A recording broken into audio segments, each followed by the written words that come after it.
Hi everyone, this is James, and I have my team here who is responsible for creating MedRef, a medical reference tool for ICD codes. We have Neffy working on the UI on the front end for the Blazor WebAssembly. Say hi, Neffy. Hi.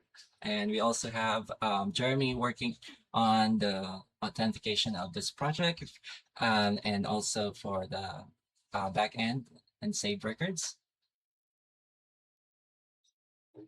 All right. To start off, so why did we create this project, or why did we choose to create a medical reference tool of all the website apps there? So the reason why is because sometimes people, or especially nurses and patients, struggle to find a medical reference tool for ICD codes or international classification disease codes.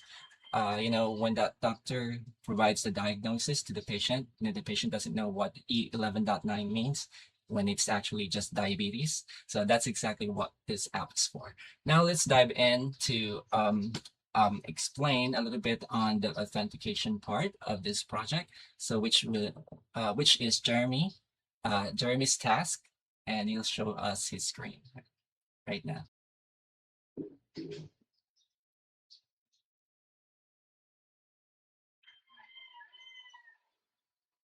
Okay, what Jeremy's actually doing right now is he's logging in using his Gmail account, which is currently registered as patient mode.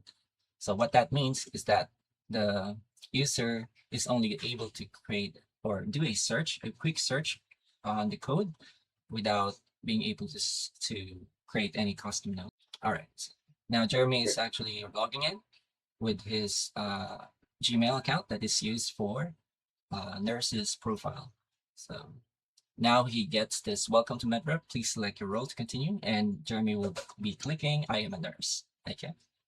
So this time you would notice that there's a save records button.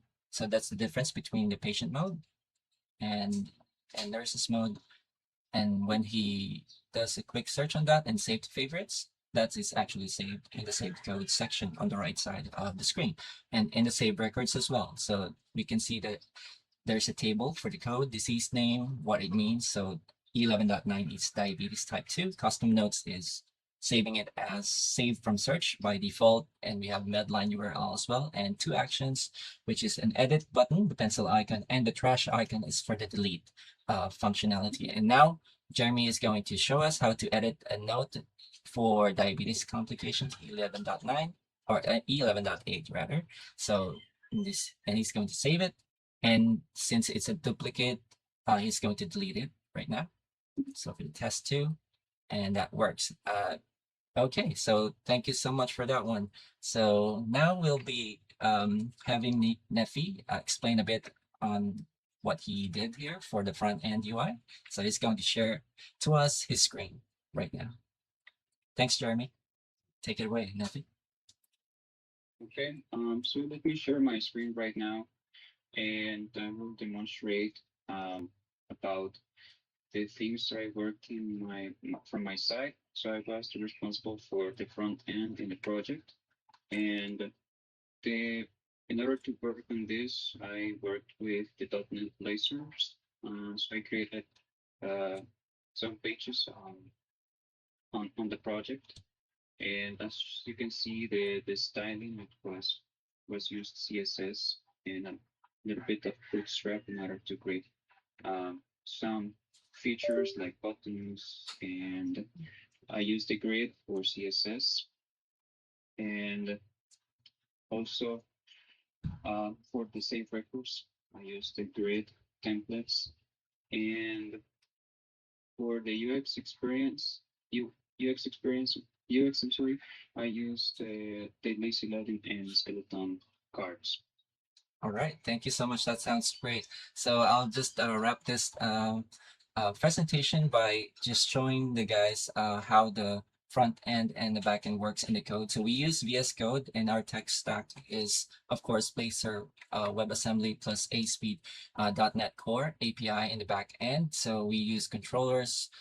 We have services in our code, and this page that I'm on right now is the ICD-10 search dot racer, which is responsible for the sticky search results that you see earlier. Whenever the user has typed in a term like E11.9 in the search code, so it shows um, anyways, whether they navigate away from the page or refresh the page, it still persists because of local storage. So this is really a good way to improve the user experience so that they don't really have to type the code again and again. So now to wrap things up, so I'll just show you what the MongoDB looks like. So we've got saved records and users for MedRef DB database here, saved here, our email addresses and the profiles, whether a nurse or a patient. So that's how we deal with that. And we used the back end, on the back end render, so to host our site. And we also used Netlify for the front end to deploy it to the production. And also here we've got the clean interface for MedRef, and that's actually how we were able to manage this project or product, and we kept the site alive by using Uptime Robot. So it pings the site every 5 minutes. All right, and that wraps up our presentation for today. I hope you did enjoy that as much as we did, and thank you so much for watching, and thanks for your time, Nefi and Jeremy. Bye. Thank you, James. Bye. Goodbye. Bye.